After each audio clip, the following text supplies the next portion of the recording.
رب العالمين وصلى الله على محمد وآله الطاهرين اللهم صل على محمد وآل محمد. So yesterday's talk,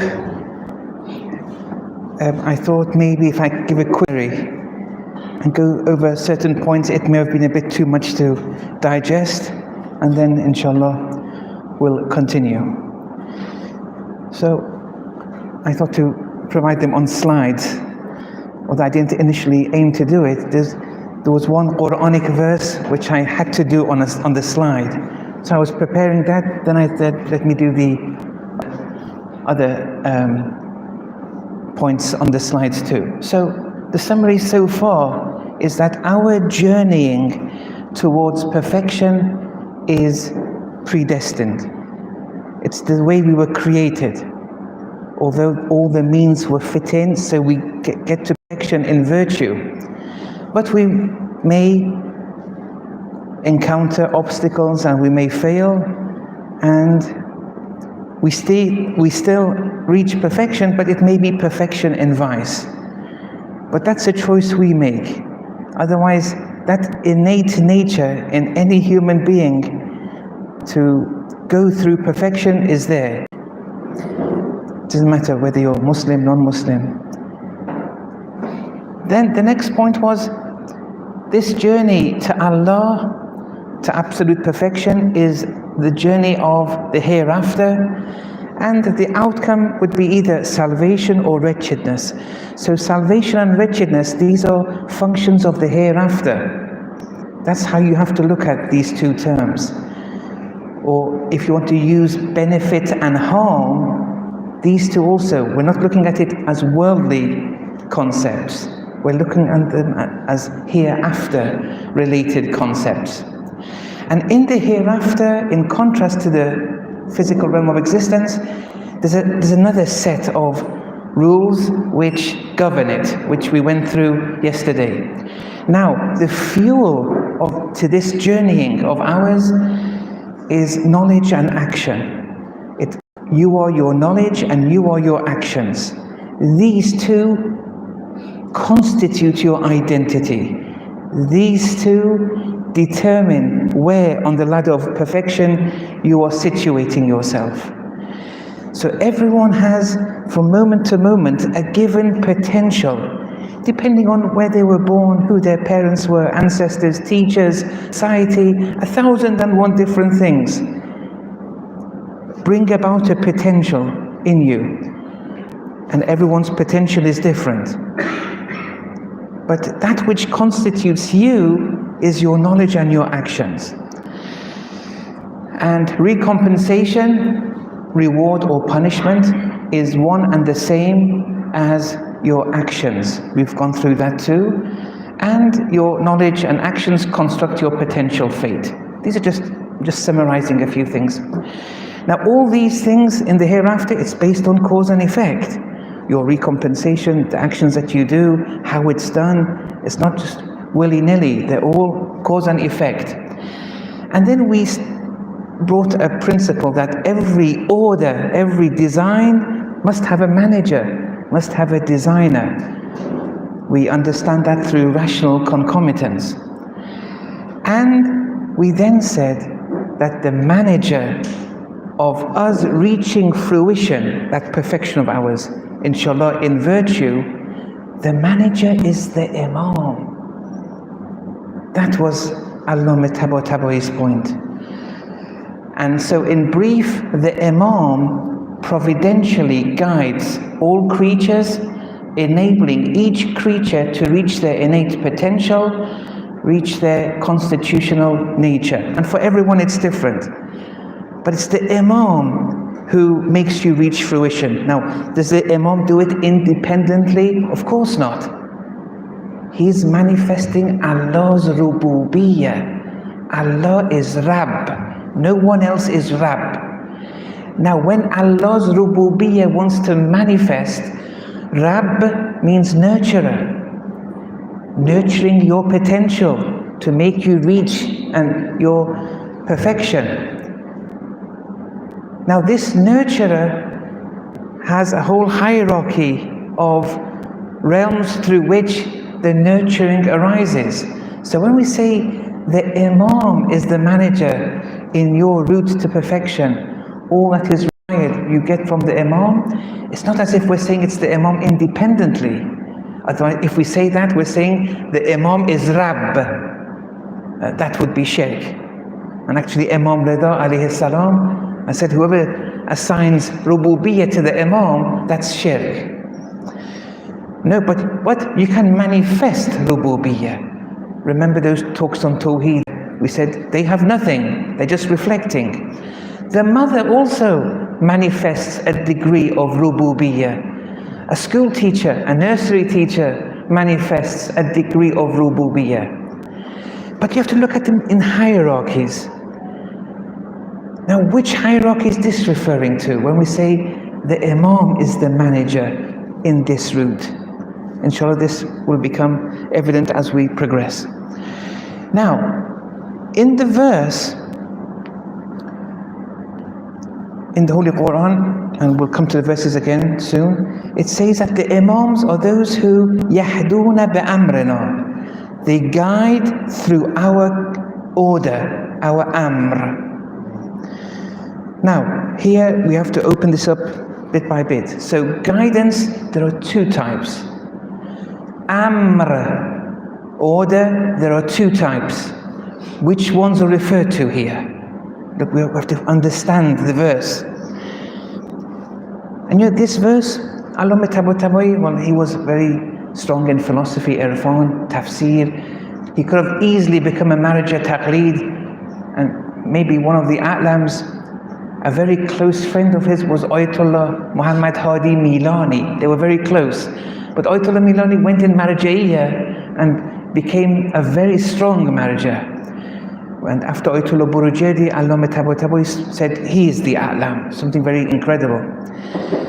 And but he was very strong in philosophy and irfan, but he went into marja'iyya. Imamate Tabatabai didn't go into fiqh. He went into the rational sciences more. He said that there's more of a need here. Now he's saying the definition of imama is yahduna bi'amrina. This definition the Urafa of old had. People like Ibn Arabi, scholars of the 5th century, 4th century, 5th century, 6th century. These people spoke of imamat in this light. The Urafa such as Ibn Arabi would give the names of the 12 Imams in his books. He would give the names individually. And then he would open up what Imamat is. It was this definition. And it was from the Quran. And Imamate Tabatabai is using the same. Now, Ibn Arabi in fiqh, he may have been a Sunni. It's very possible. But I put it to you, if someone's fiqh is a Sunni, but their doctrine on what is the Imam is on a par with the Quran, which is more important? Do you know what I mean? And they the mentor of Imamate Tabatabai said he did taqiyyah. That's very difficult to establish. Maybe he did do taqiyyah, but there's no need to insist he was a Shia by fiqh too. It's very difficult to do that. But he was definitely a Shia doctrinally, the way he's understood the Imam. Now let's say me and you, our fiqh, let's say it's Ja'fari fiqh. And alhamdulillah for that. But what is our imamat? Is that on a par with the Quran? And which one is more important? They're both important, but hierarchy-wise. So we shouldn't be complacent just because with a few rituals we do it on a par with the Imams, which is a blessing, of course, but not at the expense of drifting away from pure Muhammadan aqa'id. And it's all in the Quran. Yahduna bi'amrina, very important phrase. It's the key. Everything else, it will always keep coming back to this phrase. And it's in the Quran. Now, guidance, there are two types, legislative and providential. Legislative guidance is when the guide presents you the way, shows you the way, tells you the do's and the don'ts, what to do, what not to do, and so on and so forth. This guidance is not meant in this verse, because the prophets which are referred to in this verse and other verses, for years they were prophets. They had legislative guidance from years before. And we're going to go into detail with a verse in relation to Nabi Ibrahim alayhi salam. When they were Nabi, they had legislative guidance from a long time ago. So it doesn't make sense to say they are legislatively guiding now. They've been doing it for a long time. Remember we said, A'imma, Imams, the definition was Yahduna bi'amrina. And even linguistically, we showed why this is a definition of Imams. So in a specific, essential definition of the Imam, don't bring legislative guidance, which is something essential with prophets. There's no problem. Someone can be a prophet and then they become an Imam. They can be a Rasul and then they become an Imam. But with Imamat, something different is added to the picture. Don't say legislative guidance then. So this guidance, yahduna bi'amrina, it's another form of guidance. Providential guidance is actualizing one's destination. It's not just presenting the way to someone. It's actualizing that person's potential. Doing all that's necessary for that person to reach their potential. And that's based on each individual's potential, and it's executing the cause and effect mechanisms that enable one's given potential to be attained. And I'll explain more on that in a minute. So, these verses pertain to legislative guidance. Chapter 33, verse 45, Ya ayyuhan nabi. So it's talking to the prophet as a prophet here now. Inna arsalnaka. We've sent you as a witness, shahidan wa mubashiran wa nadhira. There's a typing error at the end of nadhira. The alif has been missed out, sorry. So here, a prophet warns. A prophet gives glad tidings. That's the nature of a prophet. Or in chapter 5, verse 99, Ma ala rasul illa al-balagh. There's nothing upon the messenger now, looking at the prophet, but as a messenger. The only duty for them is balagh, propagation. This is presenting the way, propagating to the people. And then in chapter 88, verses 21 and 22, فَذَكِّرْ إِنَّمَا أَنْتَ مُذَكِّرْ. So remind them, after all, you're a reminder. A prophet reminds. That's on a par with legislative guidance. Lasta alayhim musaytir. You're not someone who controls over the affairs. You don't, over the people, control their affairs. As a prophet, you don't control their affairs. Look. So controlling the affairs is a reality. Allah does control people's affairs. A prophet, as a prophet, does not control the affairs. A messenger, as a messenger, doesn't control the affairs of the people. But a prophet or a messenger, if they have the added responsibility of imamat, this controlling of the affairs becomes legitimate. And the verses in verse 88, in chapter 88, the following verses, so you're not controlling over them, إِلَّا مَنْ تَوَلَّى وَكَفَرَ, except those who turn away and disbelieve. There, what's the consequence? فَيُعَذِّبُهُ اللَّهُ الْعَذَابَ الْأَكْبَرِ, the punishment of Allah. And this punishment of Allah, for those who did something, they disbelieved, they turned away from Allah, this punishment which they will get, yes, now you will be musaytir. As a prophet you're not, as a Rasul you're not. But here, there are places where you do become musaitir. So being musaitir, being a controller over the affairs, here this is to do with Imamate. And then chapter 21, verse 73, وَجَعَلْنَاهُمْ أَئِمَّةً يَهْدُونَ بِأَمْرِنَا.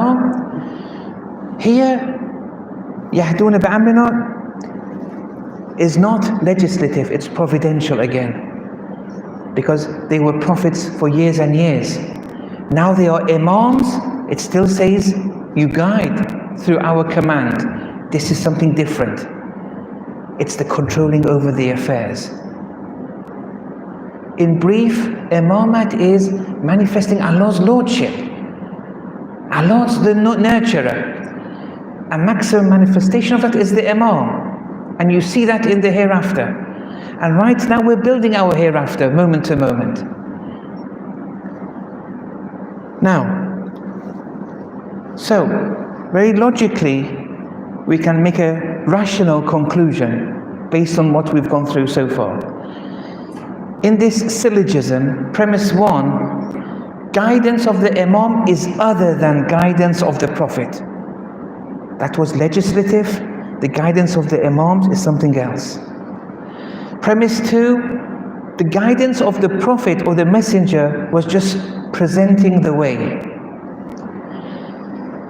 Premise 3, guidance may be legislative, presenting the way, or providential. And so the conclusion is guidance of the Imam is providential in type. This yahduna bi'amrina, very rationally, based on the Quran, based on the indicators in the Quran with the stories of Ibrahim alayhi salam and Ishaq and Ismail and Yaqub and others, we see that when they were given the status of Imamate, they were managing the affairs of people. Affairs of what? Their journey to the hereafter, their journey to reach their destination. Whatever their potential was, they would actualize it for them. It's Allah's rububiyyah in play, but it's through the Imam. So this is essential to being an Imam, irrespective of whether the Imam has been given the duty to legislatively guide or not. Because an Imam may not be a prophet sometimes. An Imam may not be a Rasul. But that which is essential to the Imam is this idea of providentially guiding. It's a providential guidance. Okay, now, so that was just a summary, and then inshallah, if there are questions after, we can cover it. Now, yahduna bi'amrina. This is the next part of the phrase, and it's bi'amrina. So there's a ba preposition, then amr, which means order, na, which means our order, meaning divine order, divine Allah's order. So the Imams, who are they? Yahduna, those who providentially guide through our order. Now, this ba preposition in Arabic is called the el-saqi ba, which I very loosely translated it as the bar of fabric. Now what do I mean by that? Look at this verse of the Holy Quran in chapter 39. خَلَقَ السَّمَاوَاتِ وَالْأَرْضَ بِالْحَقِّ. بِالْحَقِّ. And what this means is that which follows the bar preposition, which is al-haq, is the very fabric of that which precedes the bar preposition. So the heavens and the earth, it's inside, it's outside, it's all haq. We call it the bar of fabric. Now, with that in mind, the Imam is defined as yahduna, providentially guiding through our command, through the divine command. What does this mean? It means this guidance of the Imam, which you're saying is providential, It's all Allah's command. The very fabric of this providential guidance, it's all Allah's rububiyyah. It's all Allah's order. It's all Allah's command. Nothing else. It's like this خلق السماوات والأرض بالحق. It's like we say Bismillah ar-Rahman, we say Bismillah. When you're eating, you say Bismillah. Every action you do, you say Bismillah, the ba preposition. You eat Bismillah, you read Bismillah, you walk Bismillah, you sleep Bismillah. Every chapter of the Holy Quran starts with Bismillah. What does it mean? It means that ba preposition, Bismillah, that it means Ismullah, which the ba preposition is suffixed to Bismillah. What's preceding it? Any given action, reading, sleeping, eating, working. That work, that eating, whatever you're doing, it's all Asma'ullah. It's all Allah's attributes manifesting in your action. Now, to what degree, that depends. There's nothing outside the jurisdiction of Allah's attributes. It's all Tawheed. We went through it in Zanzibar. I don't think I've spoken about Tawheed more than to any other community than Dar es Salaam now. It's all Tawheed. It's all Him. There's no need to panic. No one is taking Allah's place. Be rest assured. The Imams, as we said, they're seepers. They have nothing of themselves. They only reflect. God forbid, no one is saying they are the Lord. We're saying it's all Allah in action. Allah is saying it's all Allah in action. But when it says Bismillah, Bi'amrina, Bilhaq. So here in this verse, when it says Yahduna Bi'amrina, Allah's order, and we haven't defined what order means yet. Allah's order is the very fabric of the Imam's providential guidance. So Allah's command emanates from the guidance of the Imam. He's just reflecting Allah's order, Allah's command.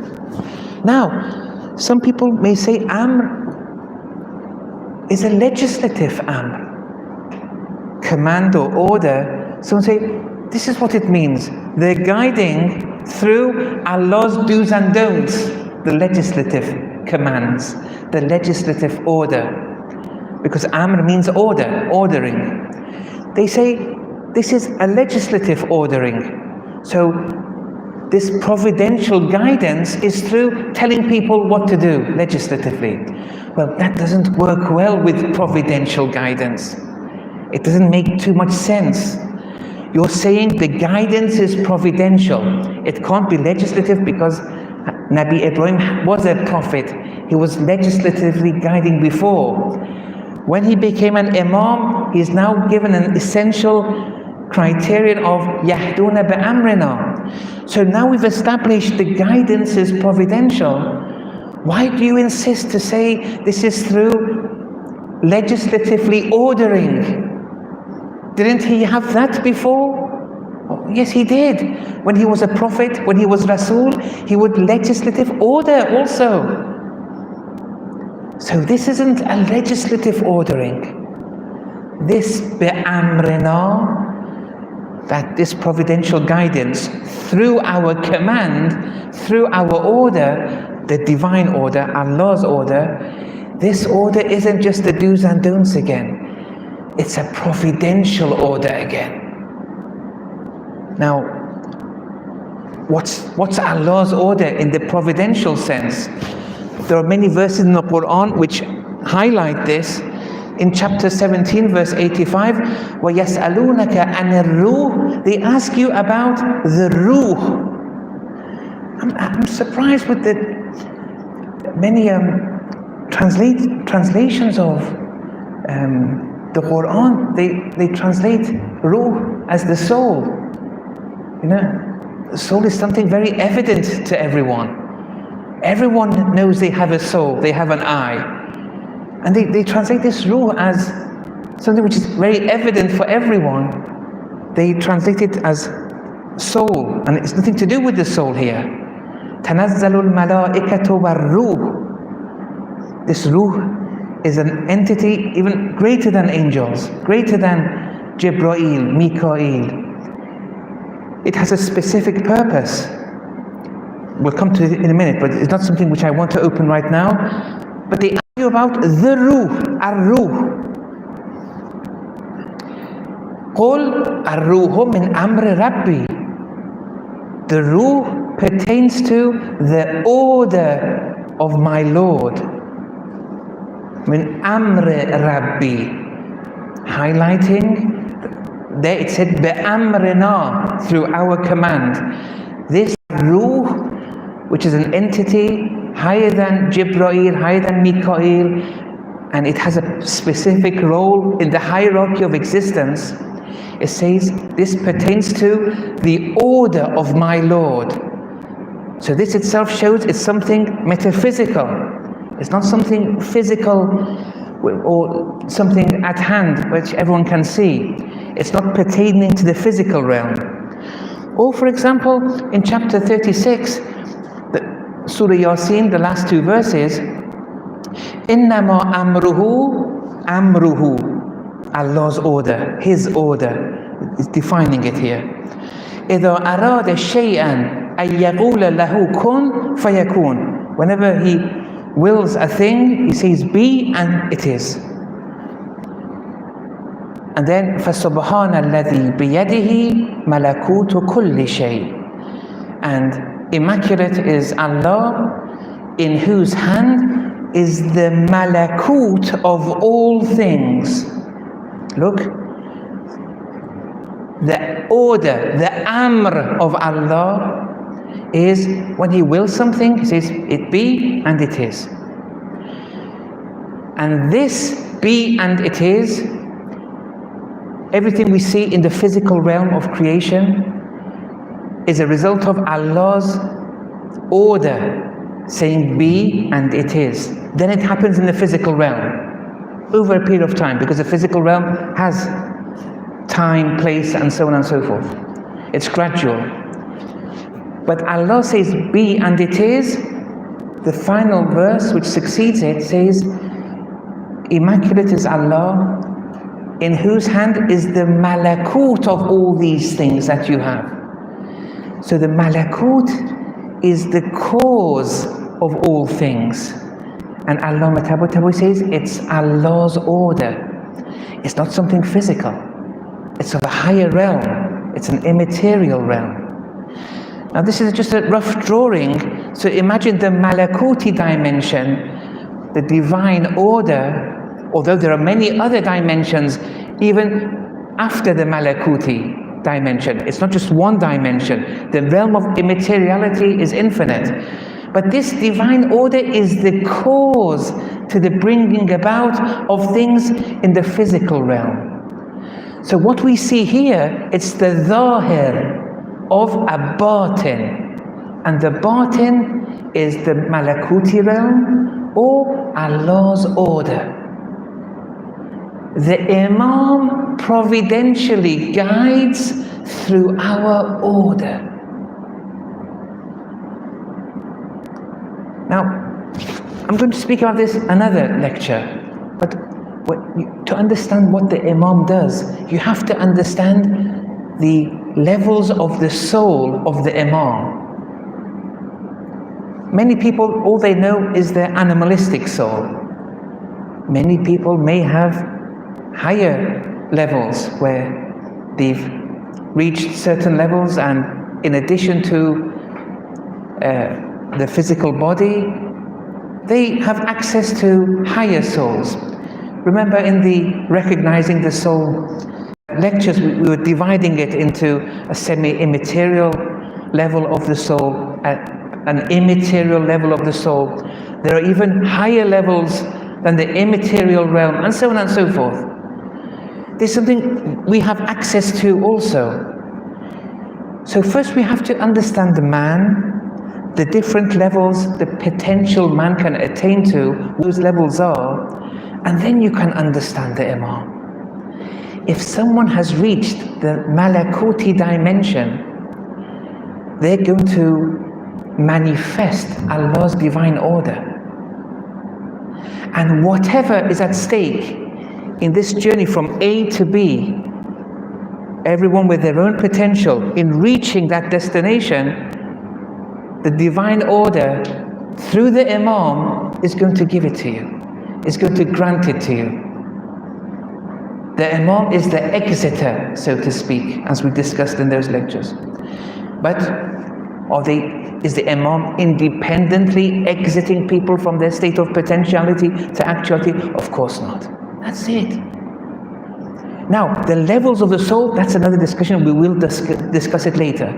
Because when we want to discuss ilmul ghaib, there's some things you have to know about the levels that man can attain to. Can man reach Kitab? In the Quran it says you can. In the Quran it says that you can. So what about when the Holy Prophet lost his camel or lost something, said, "Where's my camel?" Why didn't he know? It's a legitimate story. When the munafiqeen, he didn't know which of these people are munafiqeen. Some people, they look at two sets of ahadith. One set of ahadith is on a par with verse of the Quran which says the Prophet didn't know. And then there's another set of hadith which is on a par with other verses of the Quran which says the Prophet had ilmul ghaib, had kitab. Me and you can reach kitab and lawh mahfuz too. I'm going to go through this in detail later. It's just one point I want to make here. So they say, what's happening here? These two don't fit in. They can't make them compatible with one another. So they reject one of them. That's all they understand. And they actually say, this is not rational. Our aql doesn't accept this. They use the verse of the Quran which shows that their Prophet didn't know something. But when it comes to those verses where a prophet or even a non-prophet has access to Kitab, that they don't understand. When it comes to those traditions, they reject the traditions. They say, no, these traditions are ulu, so to speak. They're exaggerated. They've passed very dangerous thresholds. Now, I'll give the story of what happened from the very beginning and how many people were accused of ulu. Because no one would understand the verse of the Quran in the beginning. They are very difficult concepts to digest. If Abu Dhar knew what was in the heart of Salman, he would have killed Salman. We have these stories and ahadith. Why would Abu Dhar kill Salman if he knew what was in the heart of Salman? The tawheed of Salman was a bit higher. If Abu Dhar knew, he couldn't tolerate it. He would call Salman uluf, for example, and so on and so forth. So everything is in the Quran. Nothing has been added to religion, but definitely our intellects have evolved. We're understanding more and more. And actually, towards the end of the times of the Imams, you see more and more people now understanding more and more things now. Okay, now, so here, whatever one has in this realm, power, knowledge, sustenance, everything which is one factor which leads you to your perfection, is through Allah's rububiyyah. There's no doubt there. But this has a hierarchy of cause and effects. This lordship of Allah manifests in a hierarchy of ways. And one of those hierarchies is the Malakuti dimension. And this Malakuti dimension is in unity with the Imam. The Imam manifests this as a result of his strong spiritual state.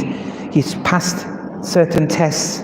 Nabi Ibrahim passed certain tests before he was given this Imamate. It wasn't given to him before, so who was the Imam before?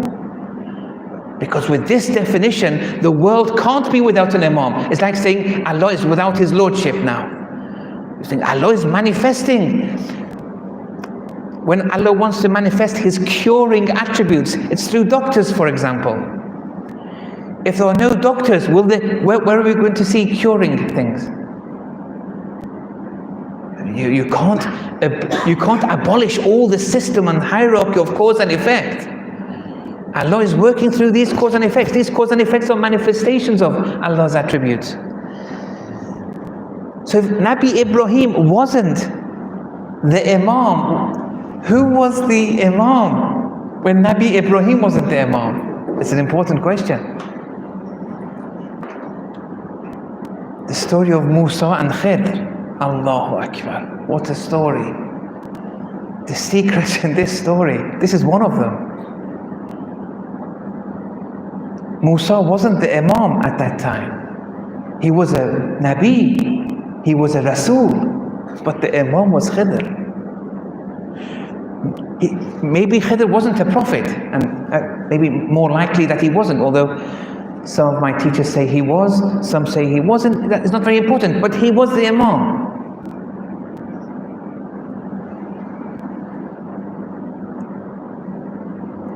Although that story, I don't want to really enter too much right now, but it has a lot to, I don't want to divert. Okay. Now, based on what we've said now, look what Allama Tabatabai is saying. There's an institute in Australia, Tawheed Institute, and it's managed by a team. Actually, a very good Hoja brother is managing it in Australia. And Al-Mizan was translated to some degree by someone you should all know, Sayyid Akhtar Ridwi. May Allah enlighten his soul. And at the time it was the best we had. It was very precise. This translation is now more evolved. It's more lucid. It's easier to understand maybe. It may have some errors now and again, but it's the best that we have, and it's a very good project. And so I did contact the brother to get permission just to quote. And I even got permission from him to, if I could edit certain parts which I felt may not be. And he's a very kind brother and he allowed it. So, Allama Tabatabai writes, and the Almighty's saying, guiding through our order, يَحْدُونَ بِأَمْرِنَا. He's saying this, it very clearly proves that whatever is related to the order of guidance, and that is the hearts and the actions. It's the hearts and actions which are guided. Its inner reality and truth is in unity with the Imam. And its order, Amr, dimension, is present before the Imam and not absent from him. It is evident that the hearts and actions are like all other things. How? In their being in possession of two dimensions, two aspects. Therefore, the reality of the deeds of man, both good and bad, is always within the presence of the Imam. Now he's used the word vision here. Always under the Imam's observation, and the Imam has authority over both ways. One, the way of salvation, and the other of wretchedness. Also, Allah has said, remember the day when we will call every people with their Imam. So when the Imam is the manager of your guidance, providential guidance, you're going to be raised with the Imam one day. Now this is Qiyamah, but it starts after death. When you die, you're going to see the Imam. And our Imam is the 12th Imam. And you may even see other Imams too, but our Imam is the 12th Imam.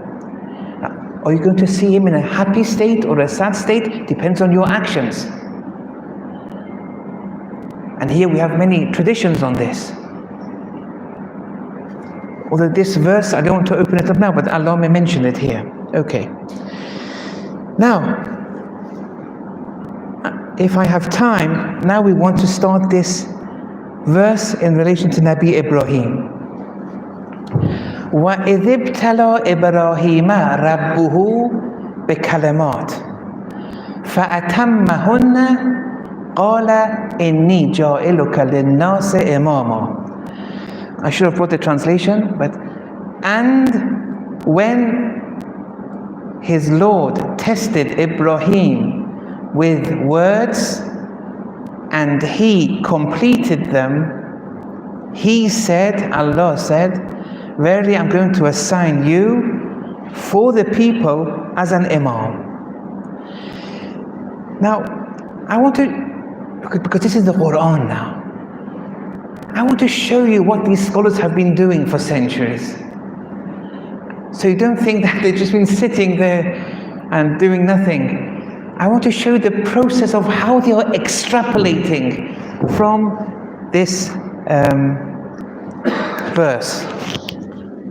Yes, can I, if I take the microphone, would it be okay? Yes.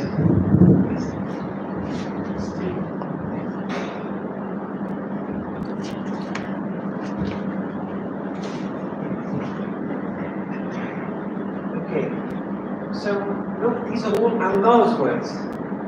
So it starts with and, wa. If you have my voice. This wa, this and, there are different types of and in Arabic. One is the and of oath. When you swear on oath, you say wallahi. You say wallahi, wa. This has nothing to do with swearing on oath. We have another and. It's a de novo and, meaning it's like when you want to start a new paragraph, unrelated from what you've said before. You say and you start a new content. That's another kind of and. And the third kind of and is the conjunctive or conjunction and. For example, you say, coming to my house is Peter and, say, James. James is used in conjunction with Peter. Here, they always start, this is how the scholars, they look at the verse. They start from the beginning. This has to be established for them. So, there's no swearing on oath here. But then the question is this in conjunction with a preceding sentence or no? Is it something new here? It's a new paragraph starting. It has to be one of these two. And if this and, that which follows it, if it's in conjunction with something before it, what was that something? They want to know what it was. Now here it says, and when your Lord, his Lord, tested Ibrahim. Okay? So, when your Lord tested Ibrahim is in conjunction with what? So they go back. Now this is verse number 124. They go back to 123, 122. Say, we haven't found it yet. They keep on going back until they come to Allahu Akbar, verse 30. 94 verses they went back.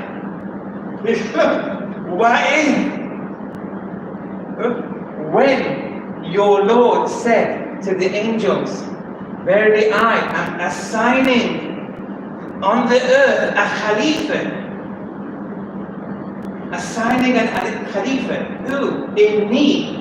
Allah. He says in me. Something only I can do. In me. Verily I. Assigning is mine, Allah's. But look, see, the in here, and when your Lord said to the angels. In verse 124, this, when his Lord tested Ibrahim with the words, that's in conjunction with that previous sentence of 94 verses before it. And they're both on assigning Khilafah or Imamate. You see? And they both have the if. And I checked it, yes, it's right. So this, when he tested Ibrahim, is in conjunction with when your Lord said to the angels that I'm assigning the Khalifa. So that's one thing. There's another theory which says, no, you've gone too backwards there. Although this is very clear cut. But then the question is, what about these 94 verses in between? Isn't it a bit too long? They say, no, actually, you have two verses. They're both on the assignment of the Khalifa or Imam. In between, there's a certain theme which is mentioned here, which is in relation to all this. They make these links. In hermeneutics, they call it. But there is another theory. This theory, so this is one theory. It's very clear cut. It's very easy to accept. There are no problems with it. The only problem is that long gap where you can justify it in other ways. But there's another one which the Ulama have. That seems to be a favorite, but there's a reason why they choose this other one.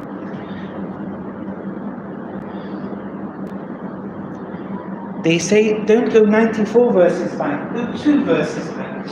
Ya Bani Israel, Udhkuru, recall Ni'mati, my blessings, which I blessed you over for you. I gave you, I bestowed upon you. Here it says, recall my blessings which I blessed over you. In the verse that we're discussing now, إِذِ ابْتَلَى إِبْرَاهِيمَ رَبُّهُ بِكَلِمَاتٍ, it says, وَإِذِ ابْتَلَى, and recall, and when your Lord, his Lord, tested Ibrahim. He says, they say, sorry, I have to keep on. They say there's an udhkuru here, but it's deleted. And recall my blessings, Bani Israel. Recall my blessings which I bestowed upon you, and recall when his Lord tested Ibrahim. And that's okay, linguistically. There's no need to repeat the udhkuru again. And it's on a par with how Arabs speak. So they say this one seems to be a bit easier to accept, because we don't go 94 verses backwards. Now, here, so that's the first thing. Now this has a lot of connotations here. Which one is more correct? And I'll explain that in a minute. What's important here though is this word id. It's translated as when. It's an adverb. And this adverb is succeeded by an adverbial clause. Adverbial clause. Can I just give one example before I come back here and just sit down? If you say, he is in the house, okay? He is in the house. In is a preposition. Following the preposition is the house. So this preposition and what follows it is called a prepositional clause. In the house. In is a preposition, the house is its clause. But when you say in the house, it's just a mere property, a relation. It doesn't have any actualization yet. In the house what? It's incomplete. You need a subject through which this can manifest. It's like saying white when there's no wall. That whiteness can only manifest through something. So they say this prepositional clause, in the house, it has to be knotted to something. It has to be linked to something. In Arabic they say muta'allaq. That which the clause is linked to in order for it to be actualized. So you say he is in the house, you say in the house, it's a prepositional clause, it's knotted to his being. Now you have a meaning here. Being. That thing which the prepositional clause is knotted to, is dependent on, is associated with, has to be some form of action. So here it's the being of that person. He is in the house. Now in the philosophy of linguistics, they say this prepositional clause is so dependent on the subject to which it's associated with. Being, for example, he is, this is. It's so dependent on it for it to be actualized, it needs it. It's as if the prepositional clause is absorbed in that subject. So much so that it doesn't matter where you bring the clause, before or after the subject. Even in English we have it. You say, in the house is Peter. Peter is in the house.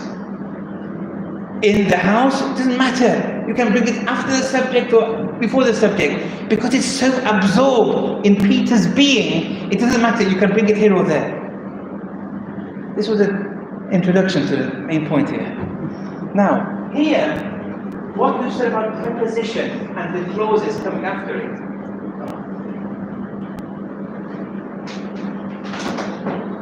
Now, here, is an adverb.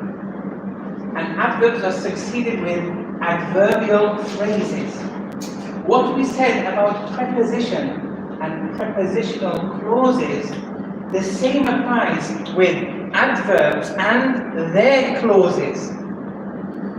So now we have an adverb with a clause, and this adverbial expression, it needs a muta'alla, it needs a subject, it depends on it for this to be actualized.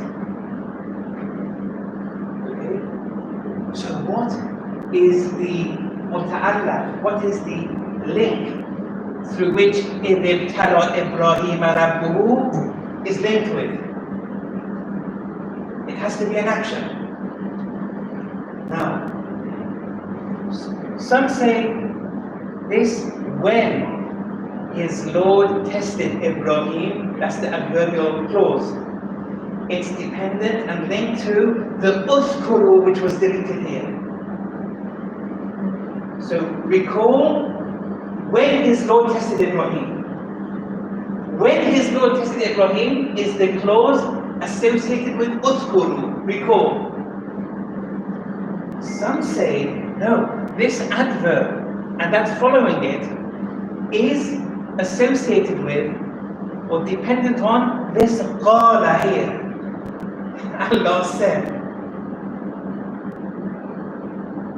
Now this has a lot of implications. If you just bear with me, this is very, it's only the Quran here. It's only the Quran. Now when the Imam, the Ma'soom, extrapolates from the Quran something and tells us, that becomes a hadith. Hadith is never extrapolated from other than the Quran. All our ahadith, assuming the transmission is authentic, is from the Quran. Now it can be from the Zahir of the Quran or the Batin of the Quran. The Batin is very difficult for me and you, but the Zahir we have some understanding of. So look, adverbial clauses, they are associated with an action. Here, the adverbial clause is when his Lord tested Ibrahim. We say, okay, what is it dependent on? One group says uthkur, which was deleted here. Recall when his Lord tested Ibrahim. The other says no, this is how you should read it. And when his Lord tested Ibrahim with words and he completed them, Allah said. So here Allah said when Ibrahim was tested with the words, Allah said, Inni ja'iluka lin-nas. That's the second variation. The first variation was when his Lord tested Ibrahim, it was dependent on uthkuru, recall it.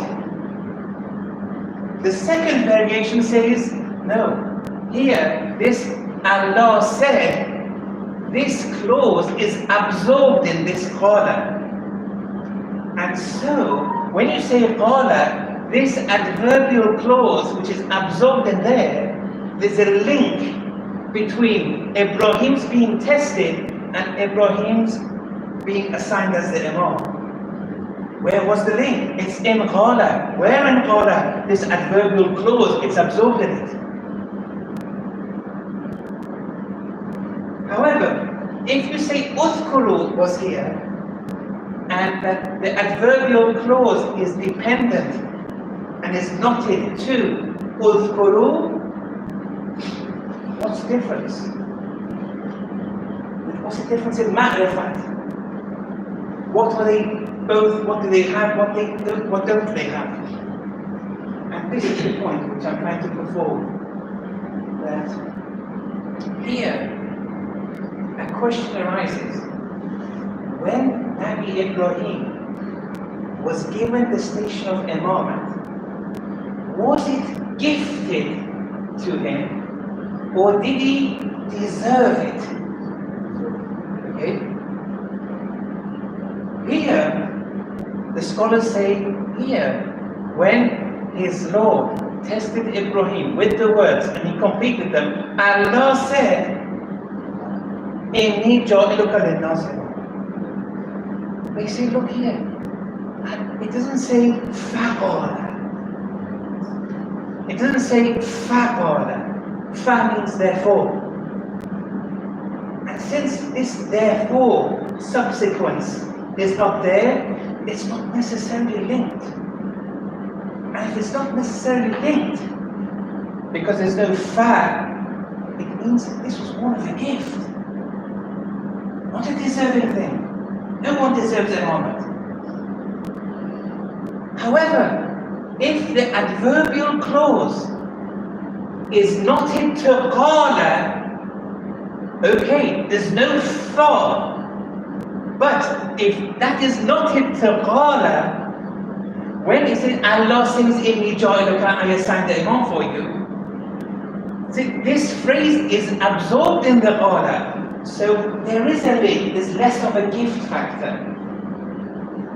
So there's no fa, which means it's a gift.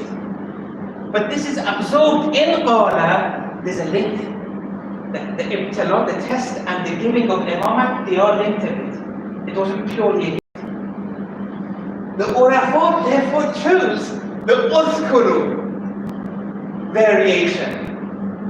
They say, no, this isn't absorbed in qala. It has nothing to do with qala. This adverbial clause is dependent on udhkuru. Udhkuru is deleted here, but it was mentioned in verse 122. Your Bani Israel, udhkuru ni'mati allati. So we have udhkuru here. Recall when his Lord tested Ibrahim. Okay? So there's nothing to do with qala here. It's not absorbed in qala, it's absorbed in udhkuru. So here, there's no fa, it means gift, and there's no link. With the previous one, there was a link in qala. But here now, with udhkuru, if that is the dependent, the muta'allaq, that which the adverbial clause is dependent and linked to, now it's not absorbed in qala anymore. So with the udhkuru, if udhkuru is there, it's even more of a gift now, because the non-linkage between the two is more prominent. I'm not sure if I've managed to explain this. It's very easy. Okay? Here, there are two sentences here. One is testing, one is the granting of imamat. Two sentences. These two sentences, are they linked with one another or not? That's the question. The more they're linked with one another, the less of a gift factor it is. The more they're not linked with one another, the more of a gift factor this imamat was. Here, if the adverbial clause is absorbed in qala, there is a less of a gift factor. He deserved it to some degree. Although that's compensated by there being no fa of subsequence, Therefore, it's a gift factor. But with udhkuru, there's more of a gift factor because of the absence of the fa and the fact that it's not absorbed or nothing to do with the partner anymore. Because this adverbial clause, it's absorbed in udhkuru.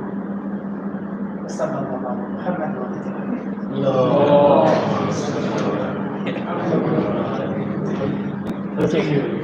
It was very tiring. If one person can come and explain this to me, now at least the tiredness from my shoulders will go. Maybe I should return regarding